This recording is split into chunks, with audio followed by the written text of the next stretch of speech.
And thus spoke Zarathustra to the people. It is time for man to fix his goal. It is time for man to plant the seed of his highest hope. His soil is still rich enough for it. But that soil will one day be poor and exhausted, and no lofty tree will any longer be able to grow there. Alas, there comes the time when man will no longer launch the arrow of his longing beyond man, and the string of his bow will have unlearned to whiz. I tell you, one must still have chaos in oneself to give birth to a dancing star. I tell you, you have still chaos in yourselves. Alas, there comes the time when man will no longer give birth to any star.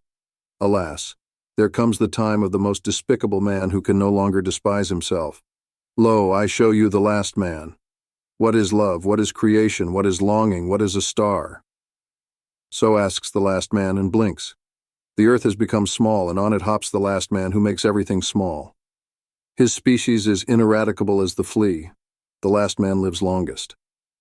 We have discovered happiness, say the last men, and they blink. They have left the regions where it is hard to live, for they need warmth. One still loves one's neighbor and rubs against him, for one needs warmth. Turning ill and being distrustful, they consider sinful. They walk warily. He is a fool who still stumbles over stones or men. A little poison now and then.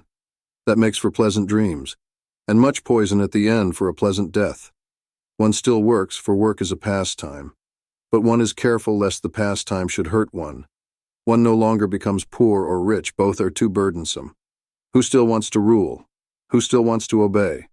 Both are too burdensome. No shepherd and one herd. Everyone wants the same, everyone is the same. He who feels differently goes voluntarily into the madhouse. Formerly all the world was insane, say the subtlest of them, and they blink. They are clever and know all that has happened, so there is no end to their derision. People still quarrel but are soon reconciled, otherwise it upsets their stomachs. They have their little pleasures for the day, and their little pleasures for the night, but they have a regard for health. We have discovered happiness, say the last men, and they blink.